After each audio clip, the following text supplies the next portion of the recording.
everybody, MarikoOkuri here, bringing you my next Let's Play. Let's Play Survival Kids for the Game Boy Color. Now, this is a very interesting game from Konami.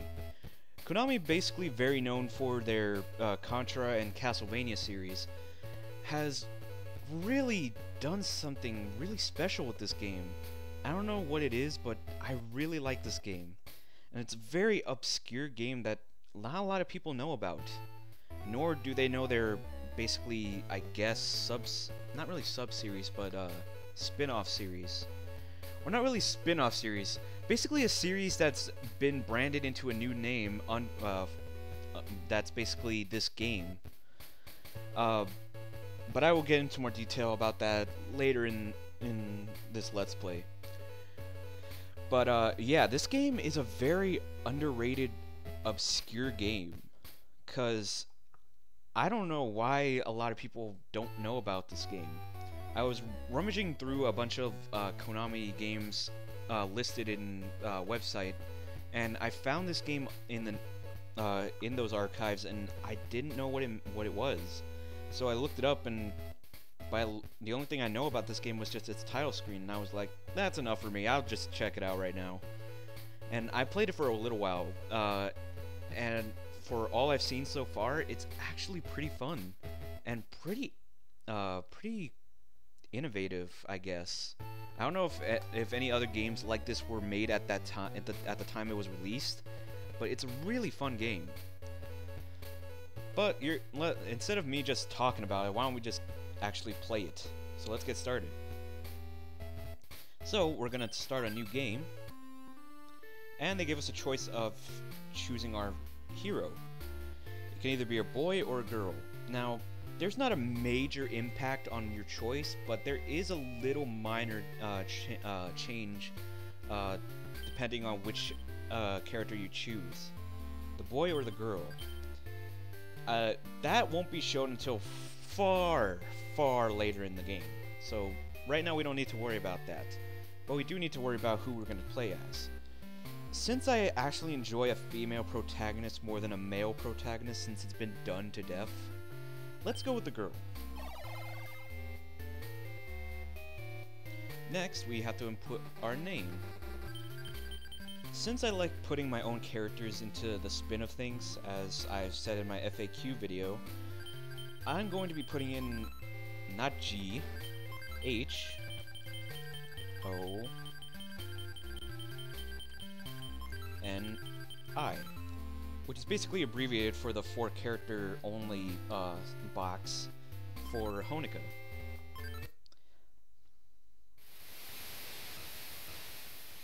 One clear day. A single boat cruised over the waves.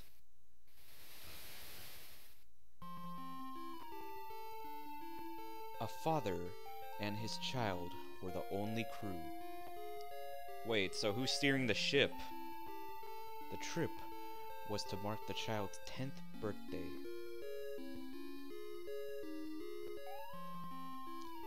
Adventurous dad gave a knife as a present. Take good care of it. Yes. Thanks, Dad.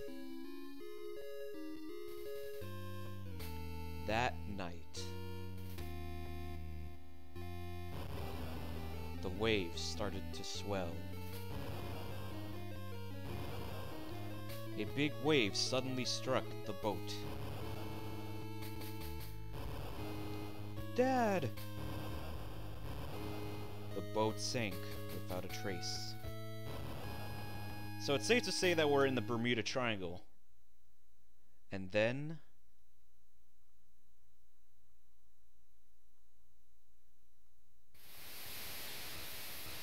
we begin as Link's Awakening. No, seriously, this whole introduction actually, or mostly this part with the island, actually seems like Link's Awakening.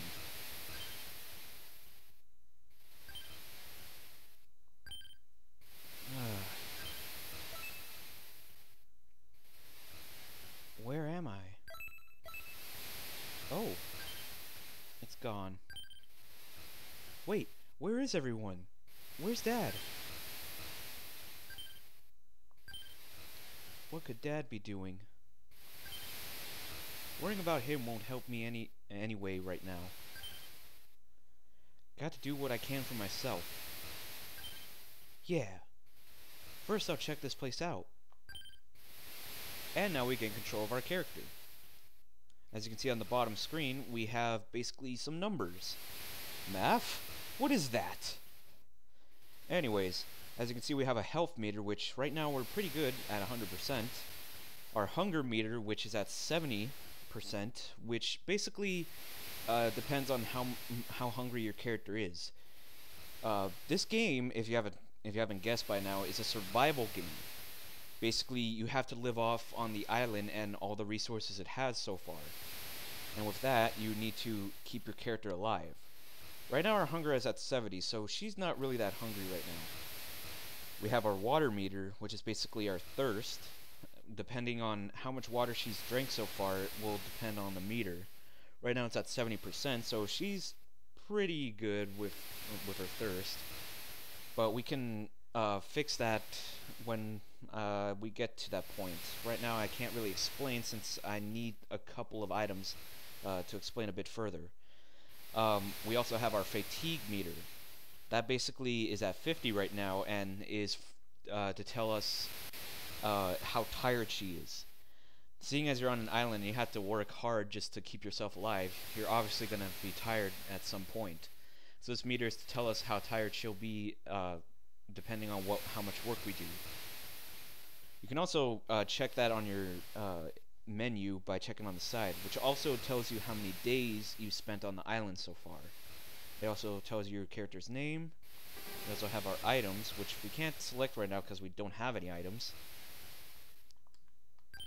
Our merge, where basically after we collect some items, we can actually merge 2 or 3 or how many ever items we want, mostly 2 or 3, to create new items that can help us out in our survival. We also have our map, but we can't access that yet. Hey, this is the wreckage of the boat. So I didn't dream it. No, you did not. The grass is thick. Can't go this way. Just a sand dune, I guess. Just a sand dune. Some more grass. Hey, my knapsack is buried here. Everything inside is intact. Good. You got the knife, the radio, and some matches. Pretty good. Now sand dune. There's a clam. Not safe to eat raw. We'll take it anyways. More wreckage of the boat. More wreckage of the boat. There's a clam. Let's take that as well. And a stick, which says it's a stick. And some grass here. And there's also... maybe I could use something to move it. Unfortunately, we don't have anything to move it yet. And this is just basically in the way. As you can see, we got a canteen on the other side, but how are we going to get it? What we're going to do is go into our items, select the knife, and equip it. And with that, we can now do a bit of a Link's Awakening version of basically slashing our knife. I'm telling you, this game seems more like Link's Awakening every second.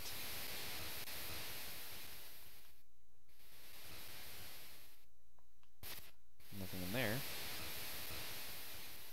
Oops. Also, this game does have a somewhat of a 8-directional kind of working D-pad. Luckily, since I have a controller that actually works as a 8-directional pad, that actually works in my favor in this game. Wow, I'm in the jungle.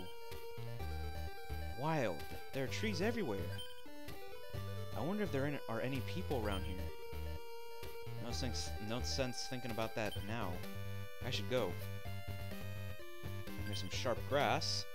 Now here's something I actually like about this game. They actually don't tell you what certain items do because Well, obviously, if you were stranded on an island with some random things or some plants or fruit that you don't know of, you actually wouldn't know what they do or how good or if it's safe to eat them. I actually like that. They actually do get a description after you use it, so that's actually kind of cool. An intact of a bird feather. There's some tree bark, which are just tree bark.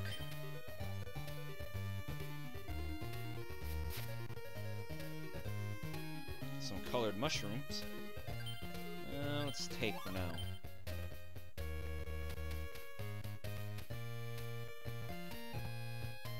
Some grass. And we get a stick.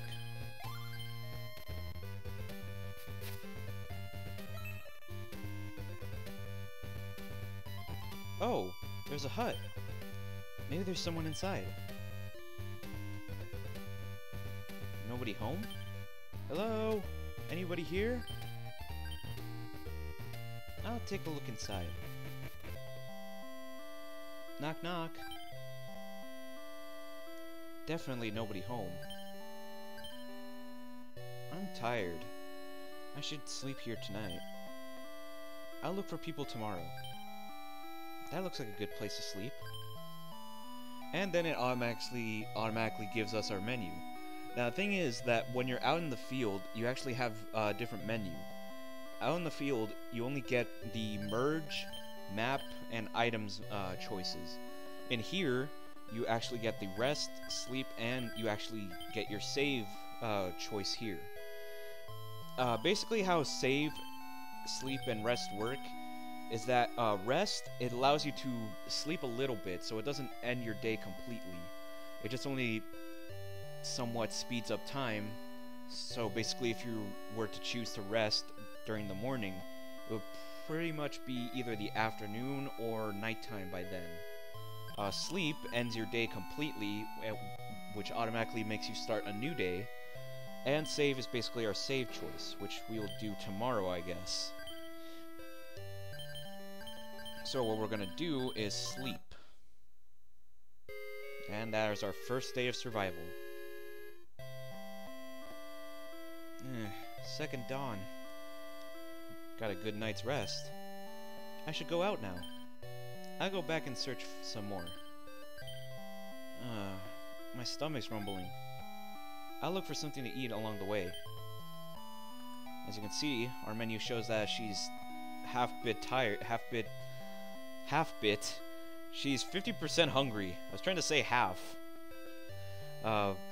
She's 50% thirsty, and her fatigue is at a good 0, meaning that she's perfectly energetic. She isn't tired at all. But seeing as we're kind of stretching on time, I think it's best we stop here. So, let's just save for our first day, and let's sign out. So, if you like this part, subscribe to my videos, white little button, give me a good thumbs up review down below this video, and check out my other parts if you like this one. In the next part, we are going to take on our first day on the island. See you guys next time.